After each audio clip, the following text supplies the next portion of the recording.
Itong last Sunday, atong natun-an ang area sa pulong sa Ginoo nga nag-reveal kabay nining pagkaanak sa Dios. And again, ining pagkaanak sa Dios, ining termino nga anak nata sa Dios, kung kini natong madunggan, kung kini natong ilitok na binagid ani nga bundok, anak sa Ginoo, mga anak nata sa Ginoo. But then again, last week atong na dig ang pagtuon dia sa pong sa Ginoo nga indeed dili lang ini pag-anak sa Ginoo or pag-anak nato diya sa Ginoo, dili lang ni kanang murag pulong lang nga madunggan nato nga pangpagaan sa tong kasing-kasing nga naa nato diya sa Ginoo, kundi dili mao gid ang gigon sa pong sa Ginoo, mga anak na kita diya sa Ginoo. And last week atong nakita ang verse na nag-ingon katong mga naay pagtuor, katong mga gituo na ni Ginoong Jesucristo, anak ni Ginoo. And indeed atong naibaw-an nga dili di ay basta-basta ning identity sa usa ka tawo nga ana ni Kristo. Number one, again, sabihin na nako atong naisgutan na itulo ka punto nga atong naisgutan last week.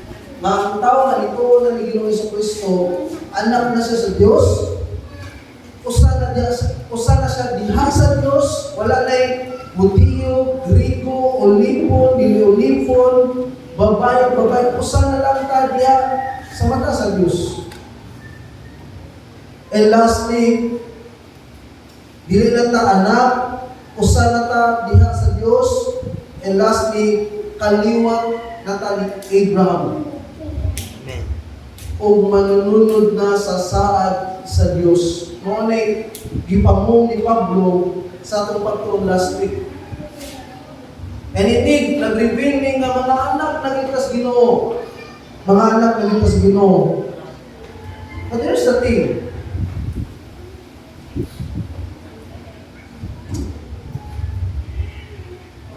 Sa nakalantong ko last week and even karon nga week, na isa mga question mark sa mong mind na or nainitala or nainabot sa mong mind sa kong kasing-kasing na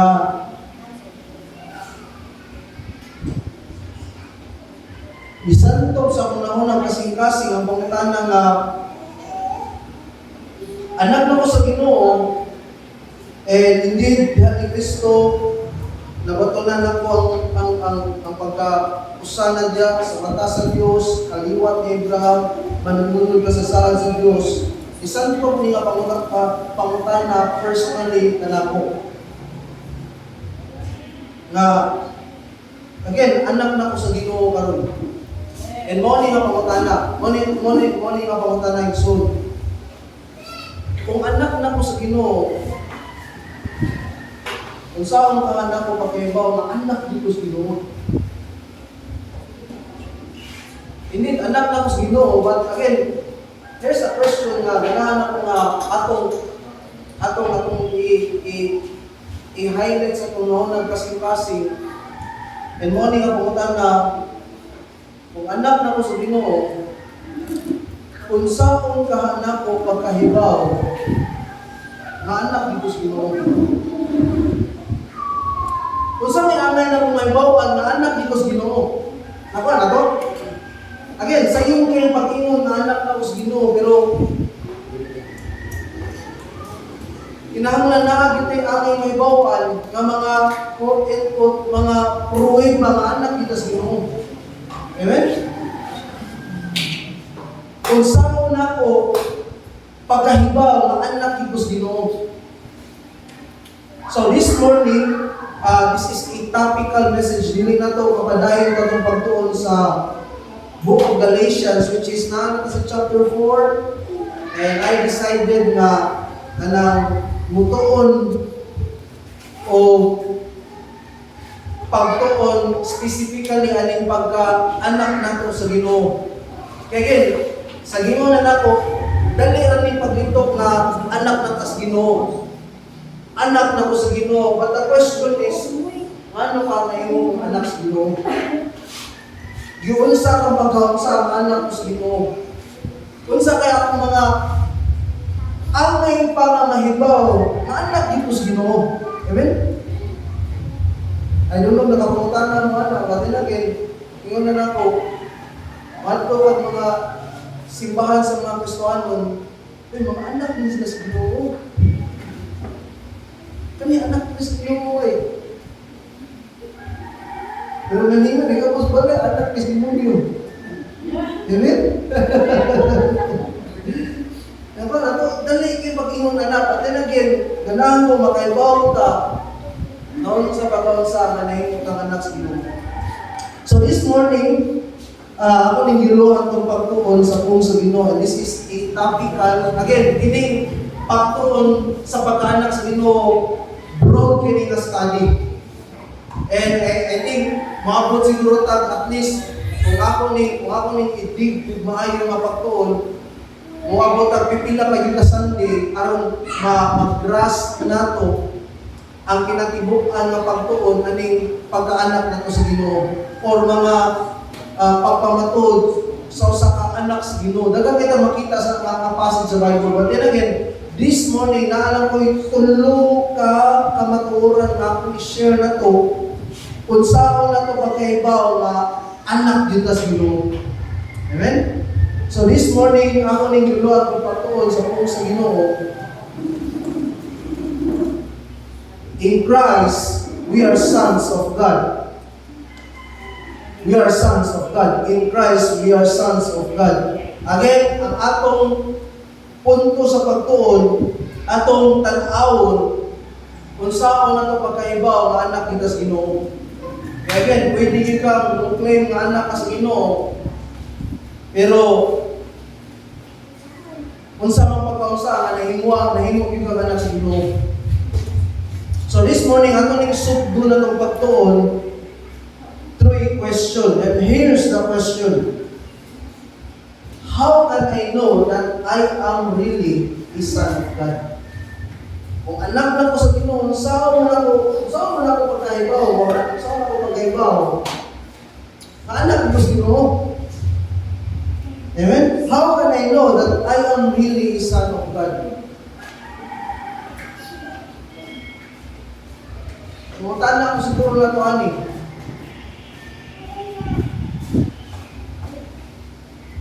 How can you know that you are really a son of God? So, mo na itong pagtuon, tulo ka, again, this is a kanang broad na pagtuon, kung saan na ito papakaibaw, ang anak kita sa Ginoo, naalang ko at least, mo na akong nakita ng top 3 nga pagpamatuod na anak kita sa Ginoo. Mo niyang top 3. Number 1, you can know that you are really a son of God. Here's number 1. If you have faith in Christ. Amen? Kung naagin kayo pagtuon ng Ginoong Jesucristo, anak ng Ginoo ay mo na ipakita sa itong passage. Balik ka sa itong passage, Galatians chapter 3, verse 26, it says, for you are all sons of God through faith in Christ Jesus.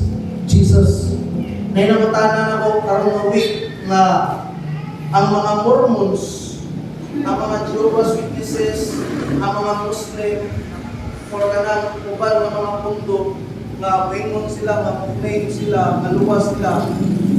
Para nimo pastor, luwas na sila o dili? In my own opinion, kung dili sila muto, kung sali dili ng Kristo, dili sila luwas. And dili din sila matawag kung mga anak sa Ginoo. Kaya the only way, exclusively, na ang tao maluwas, ang tao mahimong anak sa Diyos, it's only through the Lord Jesus Christ. Amen? Kung ang tao, hindi siya pagduwal ng Ginoo Kristo, huwag siya paglaon sa Ginoo. Besa kung saan niya buhat umayo, besa kung saan niya soul daghang reliyon. Ang hindi ginahanglan, Jesus Christ alone. And kini nga text, kung nakainumdum mo ang context ani, ang context ani, nagisgot si Pablo ani nga chapter, faith o gulo. Nako na to. Nga ang kaluwasan, ang pagkakabaton ng relasyon ni Ginoong Kristo, ang pagkakabaton ng matarong na kinabuhi ni Ginoong Kristo, maangko lang ko binagi sa pagto. Dinis pagtuman sa balawon. Amen? And ni-end si Paul din in chapter 3, pag-reveal kung sa atong identity ni Ginoong Kristo. And mo niyang gipoint nga ang tanang nintuo ni Ginoong Kristo, anak na sa Diyos. And by the way, ang gipoint ni Paul din, for you are all sons of God, ang mga taga-Galacia. Nga ang mga taga-Galacia, iyang gipahinumduman, iyang gipahibaw sa kabaturan ng mga anak na mas Ginoo. Ngunit na mga mutuman sa balawod, aron mahimo mga anak sa Ginoo, aron mahimo mga katawan sa Diyos. Ang inyong gikinahanglan, mutuo, musalig lang ng Ginoong Kristo, ug mao na yung gibuhat sa panahon na nagwali ko ninyo sa Ebanghelyo. Gidawat ninyo as Lord and Savior the Lord Jesus Christ. And gipahinumduman sila nga, mga anak na mas Ginoo. And again, ang inimay na to, ani nga passage, ang gi-emphasize yun ni Paul ni sa original na greeting ni is sons of God. In other words, gi-highlight ni Paul ni nga mga anak na mas Ginoo. Amen? Wa na'y makausapan na nga kamaturan, anak na ka sa Diyos. Sa diyang libutang kasi kung pagtuo ni Ginoong Kristo. Minus balawon. Amen? Again, nidawat mo mga taga-Galacia o lahing pagtulungan na kumutuo ka ni Ginoong Kristo plus ang balawon maluwas. And dili na mo'y giwali ni Pablo, na mo'y gi-remind ni Pablo sa mga taga-Galacia. Galacia. And again, painumdum na po nato ani nga, again, minata, dili tanan anak sa Ginoo. Tinuod ang tanan binuhat sa Ginoo, pero dili tanan anak sa Ginoo. Posible nga ikaw nga naglingkod dinhi karon dili ka anak sa Ginoo. Binuhat ka sa Ginoo, pero dili ka anak sa Ginoo. But another pagkakana kung masabta na to, nga aside nga dili tanan anak sa Ginoo, kundi binuhat lamang sa Ginoo, dili tanan anak sa Ginoo, kay naapoy anak ang yawa. Kaya again, tungod sa pagkahulog sa tao, nahimo yun ang tao na anak sa yawa. You know what? Nihangop sa pagkang ang tao, nang inabuhi sa ang tao, tungod kay giulipo naman sa ang tao sa panahon na nakasa siya. Ug tungod sa sala sa tao, giulipon o giharian na sa yawa ang kinabuhi sa tao. Mo ang tanang tao na walay Kristo silang ginabi, ang tanang tao na walang kabutanan silang pagtuo, pagsalig ni Ginoong Hesus niya. Bisag unsa man nakabutan og naon. Anak na siya wa. Uwa sa Ginoong Kristo sa ginabuhi. And kung nakainumdum mo na yung description ng Biblia, kabahin nila ng mga anak si Yawa. And there's a description.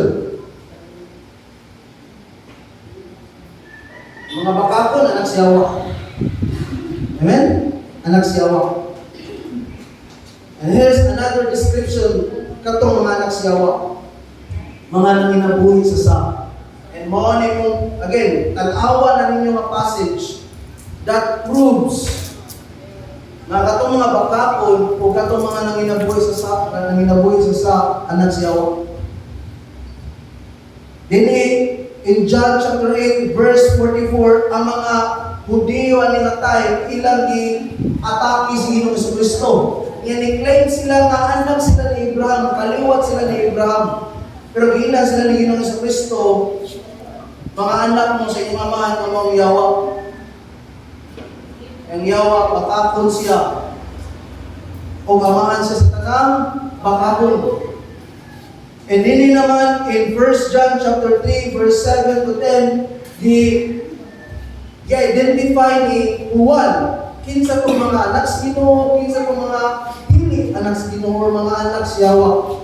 And gi-expose ni John nga katong mga anak sa Ginoo nang inabuhis katarong.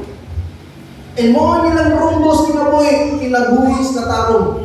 Apan in contrast, ang mga anak naman si Yawa nang inabuhi sa Amen? Ang rumbo silang kinabuhi, pagpakasap yun, tubangan sa Ginoo. Amen? Kaya na kung makasapot atin, yung mao ni kinahanglan na itong mahibawan. Kaya daghang kayo nag-claim, bisan sa itong manahon karon, ang mga anak sila sa Ginoo. Ay kung mabalik ka sa Bible, walay lahing description ang Bible ng mga anak sa Ginoo. Ang mga anak sa Ginoo, katulang nito ni salig ni Ginoong Kristo. Katong anay nga pagtuo ni Ginoong Kristo. Dili katong nagpamimbro biliyon, dili katong gisalig o mga unsa nga mga tulungan o unsa man ay gisaligan. Katulang nito exclusively ni Ginoong Jesus. But then again, ang atong text sa Galacia, Kapitulo 3, versikulo 26, nag-ingon atong teksto nga ang nagtuo ni Kristo nahimo na sila mga anak sa Dios. Nahimo sila mga anak sa Dios tungod sa perpekto matarong nga kinabuhi ni Kristo. Amen? Tungod sa perpekto o matarong nga kinabuhi ni Kristo. Again, ultimately, mga makasasata, ang atong rumbo pa doon sa impirno. Amen? Patungod sa perpekto, matarong na kinabuhi ni Ginoong Kristo, isa po po tas Ginoo. Amen? Ang perpekto, matarong na kinabuhi mo, yung isa po po na ito mga makasasa, na din ang yung perpekto, matarong na kinabuhi mo, inahimo, perpekto mo nahalat, bayad sa itong mga sa aron dawaton ta sa Dios, ingon ng mga anak na sa Dios.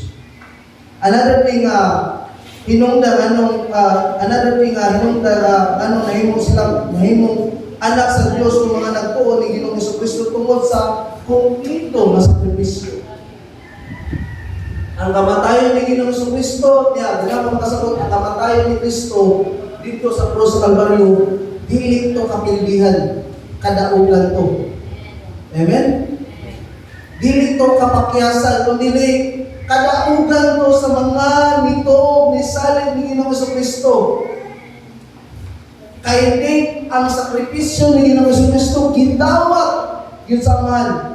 O nakatagpaw is kasing-kasing naman ng iyang anak, ang bugto ng anak, ang matarong o inusinti o balangan niyang anak, mo ini kompleto sa sakripisyo aron kita mga makasasa malikahin sa nag-ungo nga silot o hukom sa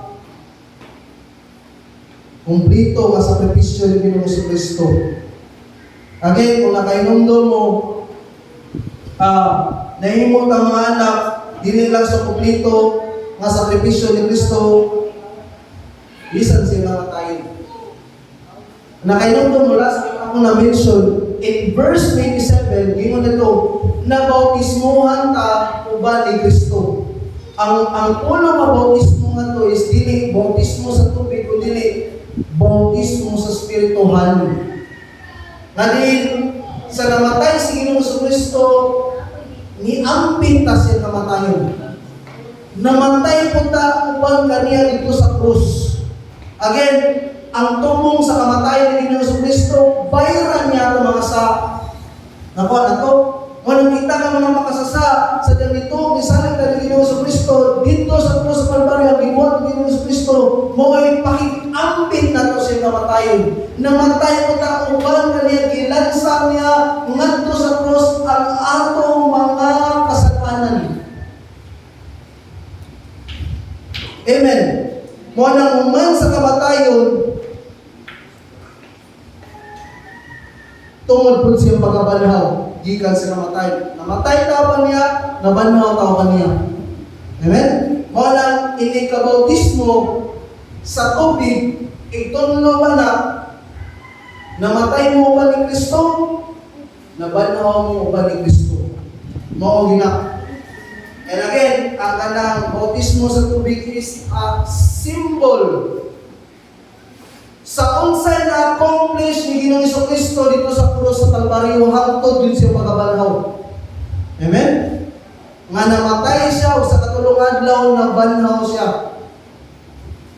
And another thing, ang ganahan ang masabta na ito, nga nahimo na tang anak sa Diyos tungod sa pagdala sa Diyos na nato, gikan sa kakitngit ngadto sa gingharian siyang hinigugmang anak. Ingon ani, naatas kangitngit, anak tas yawang sa diyang ito, bisalik ta ni Ginoong Jesucristo, gitalag ito sa Diyos sa gingharian siyang anak. Himo ta niyang part sa iyang katawan, part sa pamilya.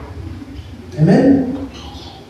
Ang term sa Bible, specifically in English translation, gi-adapt as Ginoo. And praise be to God, kita nga mga hintil gi-adapt as Ginoo. Kaya originally, dili kita part sa katawan sa Ginoo. Ang katawan naman sa Ginoo, ang mga Israelita lang. Sila lang to ang pinili nga katawan sa Diyos. Kapag tungkol sa kaluyog, grasya sa Diyos, miambita sa kasabutan alang sa kaluwasan. Pinaagi mo sa Kristo. Muna nahimutang anak kung kay i-adapt ka sa Diyos, himutang parte sa katawan sa Diyos. So niya, usa sa pagpamatuod nga anak as Ginoo kung ituo isalig ibaligin mo sa Kristo. Kung wa may lain pa. And I hope wa na kay lain isaligan alang sa imong kaluwasan. I hope wala na kay lain isaligan alang sa imong pag-anak sa Dios, pagtuo lamang alone ni Ginoong sa Kristo.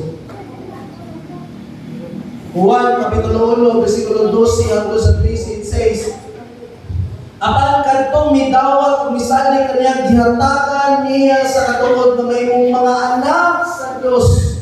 Nahimo silang mga anak sa Dios dili sa tawhanong paagi o pagbuot ang Dios mismo ang naghimo kanilang iyang mga anak. In other words, trabaho sa Dios ang paghimo niya nga anak ngani kanato. Amen.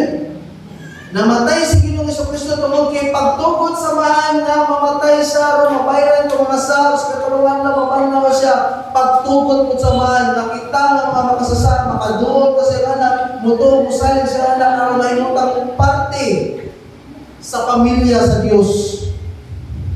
Again, ganahan ko makasabot na to kining pagtuo nga niya na to dili ni gikan na to gikan ni sa Dios. Gasa ni sa Dios ngayon gihatag ganina to. Nakainundo mo sa Hebreo Kapitulo 12, versikulo 2. Jesus is the author and perfecter of our faith. In other words, originated na itong pagto gikan ni Ginoong Jesucristo. Dili ni originate na to. Gikan ni Ginoo ning atong pagtuo ng grasya sa Ginoo nga makatuo ta ni Ginoong Jesucristo. Kay lahi ka itong ituuhan ka niya ito, dili ito tinuod ni Ginoo, pero karon salamat sa Ginoo nga atong ituuhan ang anak ng sa Dios. Ang may nungdan na anak nata sa Dios. Unang Juan Kapitulo 4, versikulo 15, it says, ang magpahayag nga si Jesus mao ang anak sa Dios, siya anak sa Dios o anak kaniya ang Dios. In other words, anak na kas Ginoo, iya na kas Ginoo, katawhan na kas Ginoo. Unang Juan Kapitulo 5, versikulo 1. Anak sa Dios ang nagtuo nga si Jesus mao ang Kristo o ang nahigugma sa ginikanan, nahigugma usab sayang anak. Amen. Again, akong laro na to, kadto lamang nito misalig Tibuok yun ni Ginoong Jesucristo. Mao na ito gitawag mga anak sa Ginoo. Mga anak sa Ginoo. Again, how can I know that I am a really son of God? I am really a son of God? Niya. Kung nakakapagtuon ni Ginoong Jesucristo. Kung ituuhan, isaligan mo alone si Ginoong Jesucristo sa imong kinabuhi. Wala na kailangan isaligan alam sa imong kaluwasan. Wala na kailangan isaligan alam sa imong paglaom sunod ng kinabuhi. Jesucristo lamang nan. Anak kas Ginoo. Amen. Here's the second point, my soul. How can I know that I am really a son of God? If you have faith in Christ, here's the second point.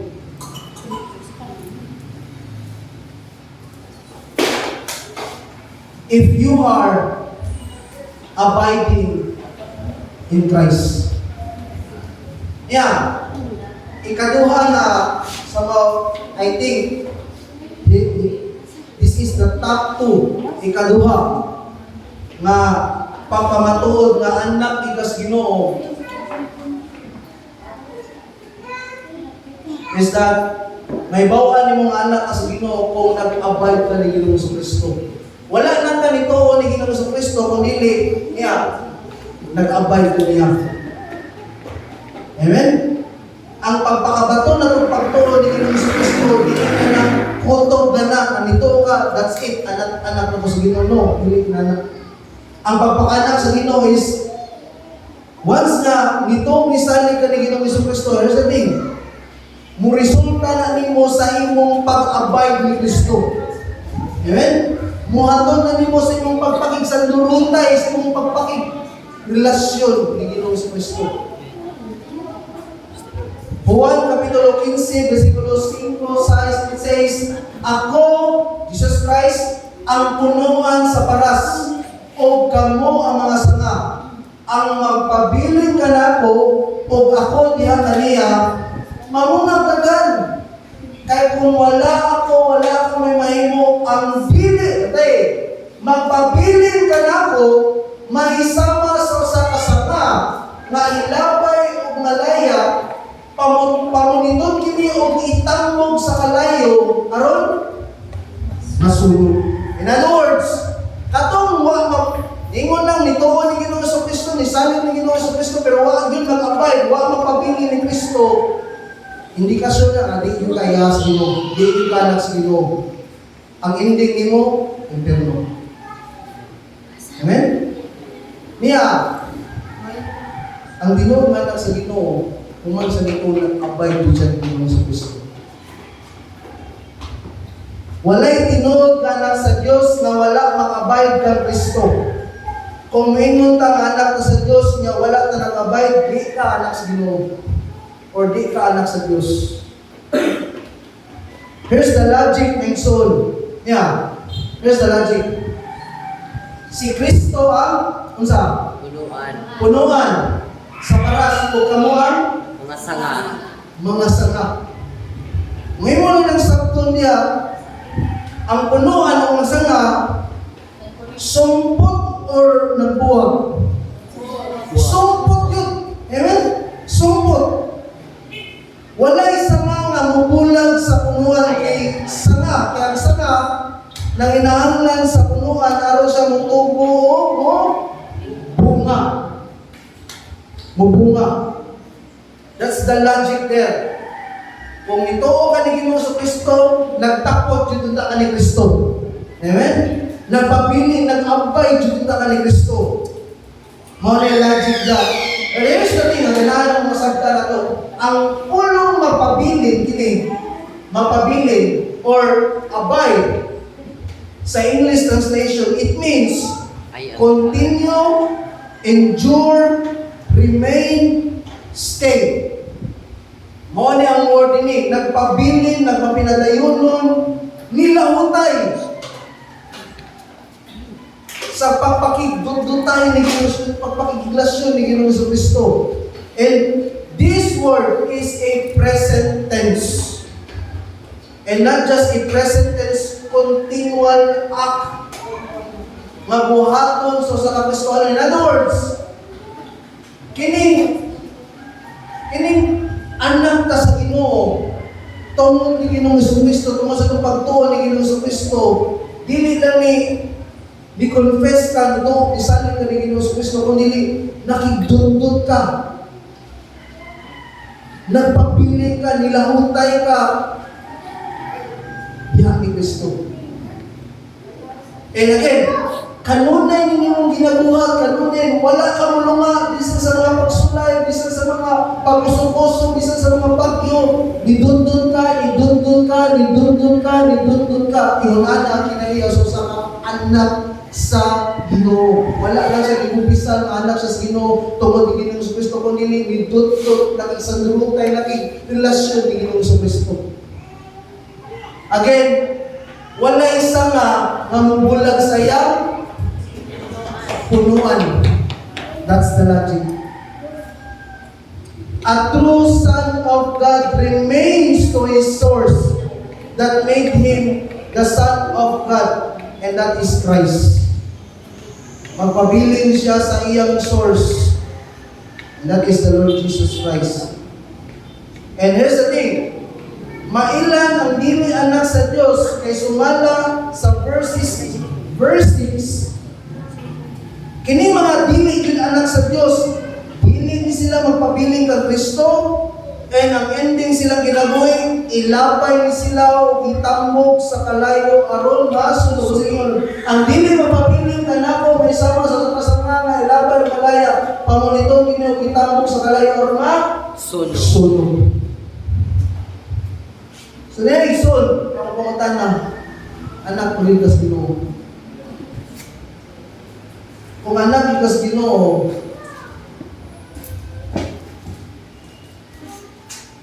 at isang dulo ni Kristo. And I'm hoping anak isang dulo tayo ng Ginoo sa Kristo. Wala lang tani, tungo ni Ginoong Jesucristo na atin tayo daw nga pagpakisandurutay, pagpakiglasyon ni Ginoong Jesucristo. Nagpabiling ka diyan ng Kristo. And here's the thing, nagkanalang kong klaruhan na ito. Wala magpasabot nga niya, nisimba ka, nagpabiling na ka ni Kristo. Let me repeat that. Wala magpasabot nga nisimba ka, nagpabiling na ka ni Kristo. Kaya posible yun, nisimba ka karon, pero perti na ni mo mulayuan ni Kristo. Ang atong attendance, dili ni siya proof nga kanang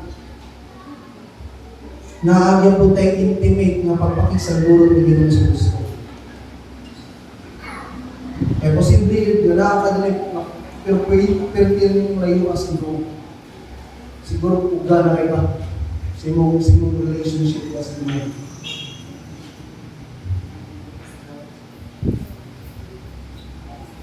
Ang buot na pagpasabot ining nagpabiling ka ni Kristo, minota, is dili ining nisimba ka, kundi ang buot pasabot na kung ini is, ang buot pasabot na kung nagpabiling ka ni Kristo is, ikaw yun mismo ana kay personal nga pagpakisandurot ni Kristo sa imong pribado nga kinabuhi. Kunya nagpapinadayonon ka nga nagbuhat ni gumikan sa imong relasyon sa Ginoo.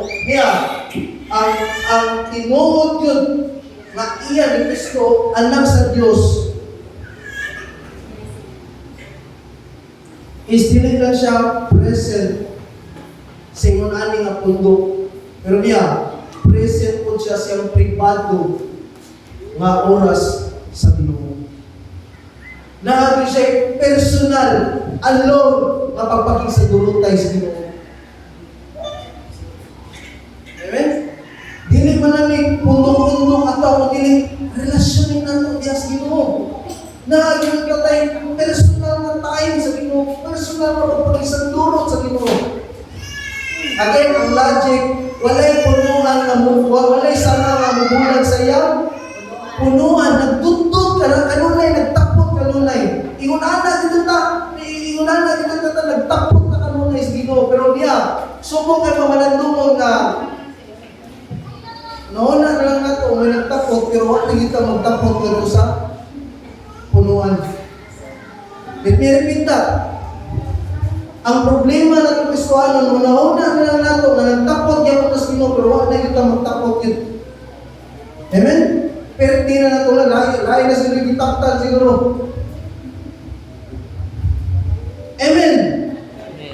Again, may bawaan mo nga anak as Ginoo, ito ang isalig na Ginoo sa Kristo. And there's the second truth, nag-abide na ni Kristo. Amen? Walay tinut-anay na nito ni Ginoo sa Kristo, makuha mag-abide ni Ginoo sa Kristo. Maniya. O niya ka nito, isalig na ka ni Ginoo sa Kristo niya, wala ka mag-abide, wala kay pagpakigsan lulutay, diha ni Ginoo sa Kristo, basig pag ka anak sa Ginoo. O basig naluya na si Luka, wala na kay abay, wala na ka makisandurot sa Ginoo. Amen. Hopefully, nasaktan ako. And that's the second point. Here's the third point. How can you know that you are really a son of God? Not just tuo ka ni Ginoo sa Kristo, nag-abide ka ni Kristo. Yeah. Here's the third point. Not just abiding in Christ, you are following Christ. Nagsunod yung ka ni Ginoo sa Kristo. Amen? Again, sa inyo na nako, kining pruwebas pagkaanak sa Ginoo, daghan kita makita sa Bible ani. Amen? Kung dili na may tugmaon yung musikang tao, dili ka anak sa Ginoo. And daghan kita makita ni sa Bible, pero para nako, ani na study, mao na kong top 3. Top 3 nila ko. Nga may bawaan yung mga anak sa Ginoo.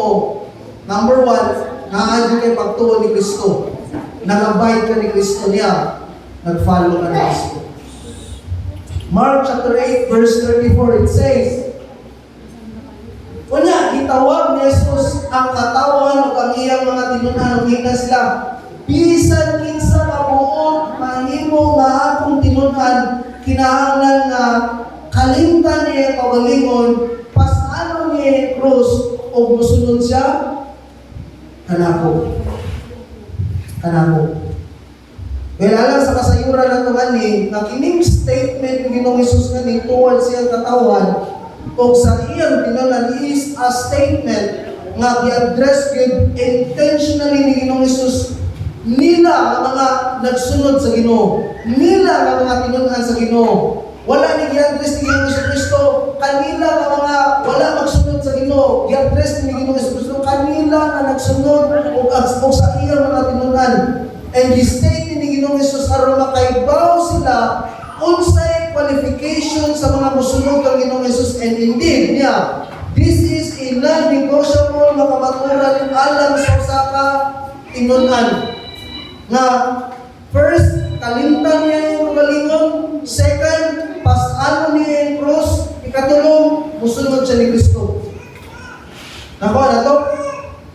And nais mo, kanang progress ba? Mabuhaton. Nai progress. Kalimtan mo na yung kagalingon mo. Pasan ka sa cross. Sunod ka ni Ginoo sa Kristo. Sunod ka ni Ginoo sa Kristo. And here's the qualification. Ang anak sa Ginoo, musunod ni Kristo. And ingon si Ginoo sa Kristo, kanang musunod ako, mo ni buhaton. Bisan kinsa kabot mahimo nga akong tinunan, kinahanglan nga kalimtan niya ang iyang kagalingon. That's the first qualification. Kalimtan niya ang kagalingon or i-deny niya iyang kagalingon. I-deny niya ang kinatibukhan na pagkataon niya aron sunod ka ni Ginoo sa Kristo niya. Basta sa problema na to, dili ta kasunod sa Ginoo, dili ta kasunod sa Ginoo tungod kaya atong isunod na atong kagalingon. Amen? Mao gini nagtigi. Walang di ta kasunod sa Ginoo kay naay atong kagalingon atong sundon. Amen? Atong sundon. And Kining kalimtan ng kaugalingon, kung adto ta sa original translation na ni, this is a mandatory. Kasama mo mandatory? Ha? Kinahanglan, dili pwede malibaran. Sugo ni nga mandatory, kung ganahan mo sunod ni Ginoo sir, gimandato sa Ginoo nga i-deny ni mo yung kaugalingon. I-deny ni mo yung kaugalingon. And sunod nga qualification, kung man mo i-deny mo kaugalingon, pas-anon nimo ang krus. Kung saan mo yung pas-anon nimo ang krus, so may pasabot na ni. Magpasan ka literally krus, arakas dahil, kung dili ka ito pasabot na. Kung sa'yo na itabo ni Ginoong Jesucristo sa dito siya sa krus, or sa nagpasan siya sa krus, padungos Kalbaryo. Kung sa'yo na itabo niya, kung sa'yo ibuhat sa mga tao diyan niya. BBI, ha? Sa pa, BBI, lumulalan, sa pa? Luwaan. Luwaan, sa pa? Gibunalan. Kawawan. Ano mo basa sa Bible? Sige. Gi-BBI, gi-pakawawan, Luwaan. Luwaan, sa pa? Ha? Gihapsan o katong baga nga. Yun sa? Ananaw ka ng Dagang ginahitabo ka to. Dagang Gilansa. ginahitabo. Gibugal-bugalan, gilutan, gilutos, kung sa kayo liwan na to, gibunalan na mo, gilating ko, gipapasan sa cross, ano sa, tapos sa cross sa Kalbaryo, gipakawawan siya, atubangan sa tanang tao, sa dili iyaan sa imuhaw na kusa. And this is the thing, mo ni may tabo na to. Once na upasan ka sa imong cross, same ni Ginoong Jesucristo, you will experience same lang. Manay, mag-BBI nimo, manay, upakauwaw nimo, manay, upasakit nimo, manay, muatake nimo, manay, masukot nimo. Amen? Napa na to? Mo ni may tabo nimo. Managingon ni Pablo, ang nagtinguha nga, manginabuhin, kung sigingon ni Pablo, ang nagtinguha nga manginabuhin, Diyos mo, kung sigingon, lutusot yun. Dapat na to. There's a reality. Ipasan kasi ng cross, usunod ka ni Ginoong Jesucristo, na ay mga paglutos, na ay mga pagbiyay-biyay, na ay mga pag-away against mo kung pinisunod mo ng Ginoong Jesucristo. Amen? Amen. Again, this is not an easy life. And by the way, hindi pagpas na sa krus, this is also a mandatory. Ibaw mo sa mandatory, kinahamulan, hindi pwedeng ulit. Mura naman nagbiro-biro sa mga talo. Again, ang anak sa Ginoo, wala ka siya dito. Niyabay niya, ipalo niya sa Jesus Christ. And ang way sa pag-follow ni Jesus Christ, itinayang kagalingon, ipas na ng cross niya, katulo, sunod niya sa Ginoo. Ang word nga, musunod siya kanako, is an ongoing lifestyle. Na as Christian, ang lifestyle na nato is Jesus Christ. Amen? Jesus Christ. Alangan na sa Ginoo sa Ginoong Jesucristo, musunod na ako, ay masunod ang yawa, siya ay masunod yun. Amen? Walay tinod na anak sa Diyos, na wala magsunod sa anak sa Diyos. O walay anak sa Diyos, na wala manginabuhi sama sa kinabuhi sa anak sa Diyos. Kung muklaim ta nga anak ka sa Ginoo, nagsunod din ka sa Ginoo. Ang Ginoong Jesucristo. Kung nag-claim ka nga anak ka sa Ginoo, manginabuhi kita, same yun. Ang Ginoong Jesucristo. Amen. Again, ang anak sa Dios nagtuo ni Kristo. Nagtuo ni Kristo. Nagpabili ni Kristo, niya nagsunod yun ni Kristo. And I think mo ni siya para nako, mo ni siya ay top 3. Human ka nito, nag-abide ka, nagsunod ka. Amen? Mo ni ang top 3. Kaya sunod ng mga description sa pag-anak sa Ginoo, sunod na. Pero I think para nako this is top 3. This is non-negotiable. Dili ka ngayong anak sa Ginoo kung wa ka tuo ni Ginoo sa Kristo. Kaya pagka-anak sa Ginoo, exclusively na alam ang Ginoo sa Kristo. And another thing, dili na ni mere confession na anak ka sa Ginoo, nag-abide jud ka. Nagsandurot jud ka, naa jud kay personal nga pagpakiglasyon diya sa Ginoo. Nitapot jud ka sa punuan. Amen? And not just that, nagsunod din ka Kristo. Hindi na yan magalingon.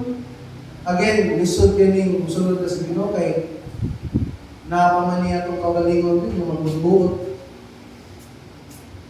Kung mayroong sunod din. Then again, kung anak kita sa Ginoo, you have to deny yourself. Take up your cross and follow Christ. Ano na imo kinabuhi mo ni atong identity mo na tumawag ng buhay niya ng Kristo. There's the thing, ang dili anak sa Diyos o ang anak sa Yawa, muskol, nanginabuhi sa bakakon. Wa magpabili ni Kristo. Wala magsunod kang Kristo kaya kagalingon mo, oy, isunod. Isunod. So bottom line, at least kani proof may bawaan mong anak ka sa Ginoo. And that's my question, baling tulo ka proof ni mong isunod. Again, kita matakusan na to, we claim na we're sons of God. Tungod kay nito na ni Ginoo sa Kristo, bisanin mo ni Ginoo sa Kristo. And indeed, libutang na sa pagsaling ni Ginoo sa Kristo. But here's another test para na to. Nag-abide ba ka ni Kristo? Na-follow ba ka ni Kristo? Kaya walay nagtuo, walay tinutanay nga nagtuo, nga wala nag-abide ang nag-follow ni Christ. Naagin ni, upan yun ni. Ito ka, nag-abide ka, kung nag-follow ka ni Christ. Kalay ko ng ngalan sa Ginoo. So, ako ning hundon through a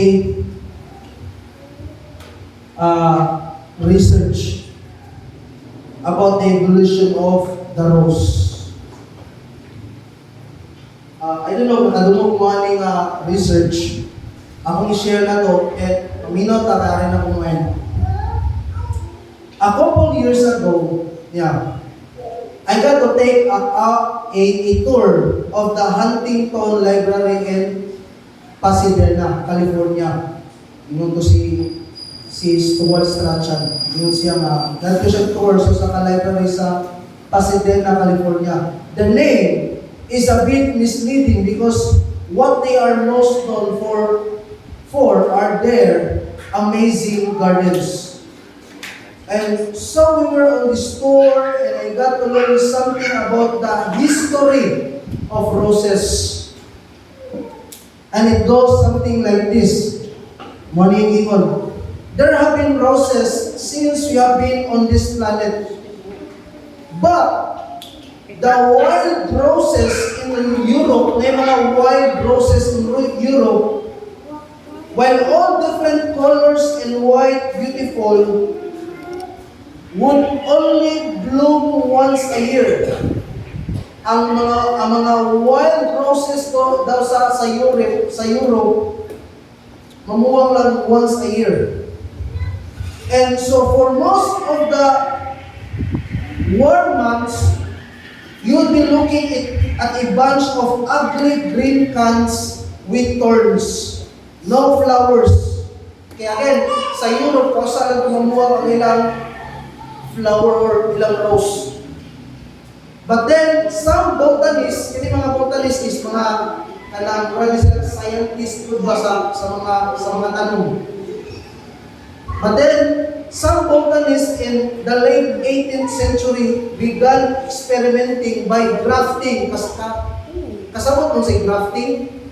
Anong tanong, sumpot ba? Began experimenting by grafting the Chinese wild rose, which was only green but bloomed all summer, with the European rose. And after a bunch of testing, created what we know to be the modern rose, which blooms from June through October, but not only in green, but in a myriad of colors. Ini nga klase sa rose, dili parehas ng rose na nagdistingue na rose ni nga mahalon. Rose ni nga mahalon. Yeah. Isn't that interesting? So roses as we know them are really a modern invention. Makita na ito mga nindot ng mga rose na mga mahalon, mga modern invention na lang na siya. And because of the grafting of the wild Chinese rose with the roses of Europe, we have this stronger, much more beautiful flower than we ever had before. And that is what Paul is getting at. But instead of it being one wild rose and another, we are grafted into Christ. God incarnate in our lives should therefore look different than they used to. Again, ang mga roses sa Europe o ang mga roses sa China, gigrafted. And yung resulta, daghang yung mga color sa rose. And here's a reality sa atong mga kinabuhi. Ang atong mga kinabuhi, sa diyan ito, isalig na ni Ginoong sa Kristo, we are grafted also kang Ginoong sa Kristo. Mo nang mga anak nata sa Ginoo. Katawhan nata sa Ginoo. Inunan nata sa Dios o wala ni makausap ana nga reality. And mo ni naghatag og kulor sa itong kinabuhi. Mo ni naghatag og tumong sa itong kinabuhi. Mo nang niata tungod kay Kristo. Again, kung niya lang ka for no reason, may pagmamatay na lang ka. Amen? Ingon ako sa taon or ang tao ay purpose sa kinabuhi, tao na ang nagpapatay. Amen? Huwag ay purpose, may pagmamatay na lang ka. Pero kita, sa diyan nakakatod na relasyon ng Ginoo sa Kristo niya, naanay ko kung bago kinabuhi. Nanungo sa kinabuhi niya, Jesus Christ. So again, mga anak natin sa Ginoo, wala na makausapan ng reality. Wala akong pag-ampo nga, ingon nga mga anak na sa Ginoo, wala lang tatali kung pisal nga anak na sa Ginoo, nag-abide yung kita sa Ginoo.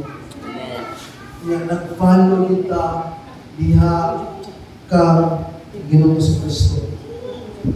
Yan ang ikuha ninyo, basig dito anak sa Ginoo. Basig hindi makayahan ng Kristo. Basig wala pagin ka. Mahimong anak sa Ginoo. Kung wala pa ka doon ni Ginoo sa Kristo or wala ni mga pagpamatuod yang nimo, nagawag ni doon ni Ginoo Jesus. Sa pita siya, Lord, ako ang ituwal sa ligan, ako Diyos maluwas. Siya'y imong ginangan araw mahimo ang anak sa Diyos. Naigsoon, pwede mo confess ka, pero dili ta kalanis, o di ta kataro sa bangas sa Ginoo. Amen? Pwede mo inom ka anak na sa Ginoo, pero in reality sa mata sa Ginoo, dili ka anak sa Ginoo. Manang niya, siguraduhan yun, naiyaan na ka Kristo, anak na sa Ginoo. Siguraduhan yun, na naan na si Kristo sa iyo. Ini mo orasa kung yan yung matapusan na kayo at yung pagpapatupin ng mga tao.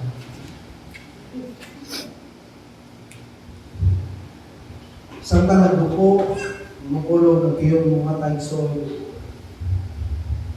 Mga tanan ko nimo, naaba ng tulo.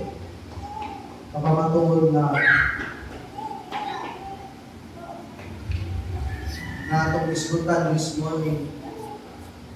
Naaba ng nimo, ingong anak na sa Ginoo. Kung wala yung nimo igsoon, doon ni Ginoong Hesus. Doon ni Ginoong Hesus. Apat kung naan nimo, and nahunong nimo kining pagpakisandurot, kining pagsunod ni Ginoong Jesucristo, pagay pasaylo, na pangayog tabang sa Ginoo na makapadayon ka sa pagsunod niya ni Ginoong Jesucristo. Pangay grasya sa Ginoo na makalahutay ka na makasunod niya ni Kristo. Gusto mo buo ra kay paginabuhi.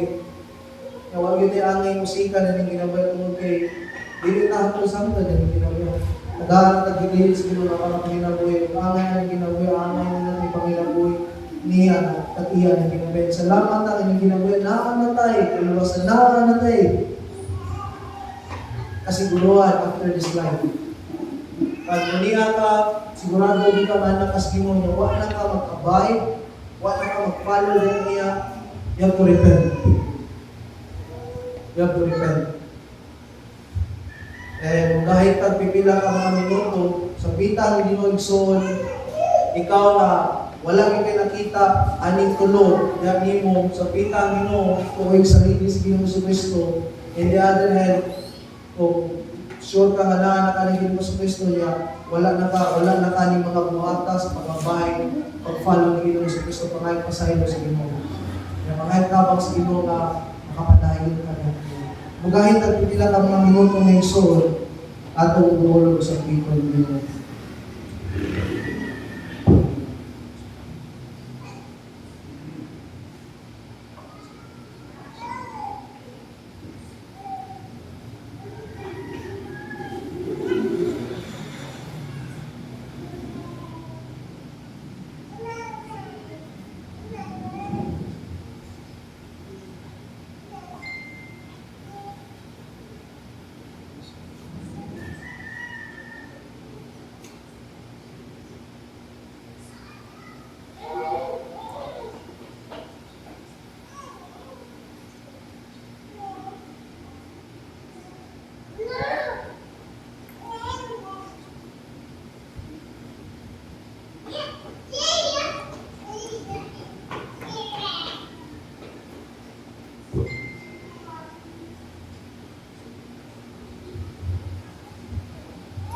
Ginoo, Lord, salamat sa pagpulong.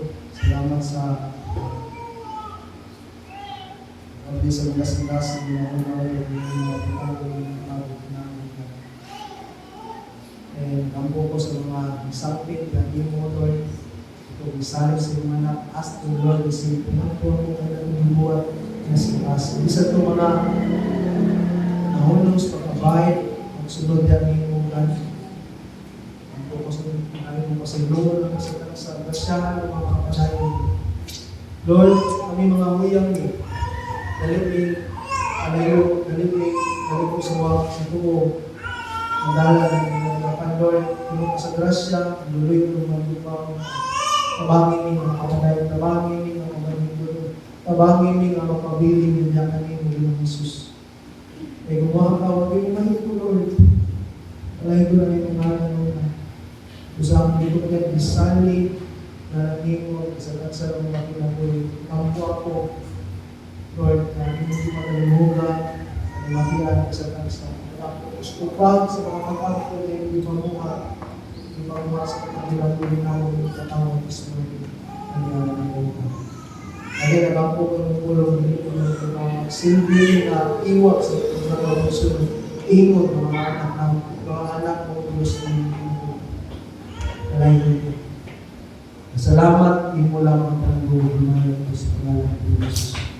Amen. Papakan ng Ginong Isun, marot at kawin ng tulas.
You showed your love for us, O Lord, that you died for our sins.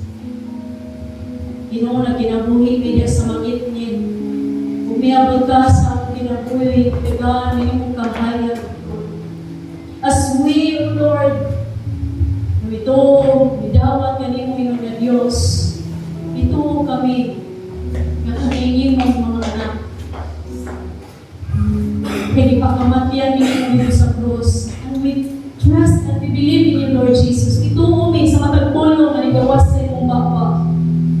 Ito, misali kami kanimo. Ginabuhi ang ihalal, bitugyan niya kanimo. Tabangin ni Ginoo na kanunay kami magpabilin niya kanimo. Abiding to you alone, Jesus, in every decisions, in every plans in our lives, our walks, Lord, magpabilin niya kanimo, Ginoo.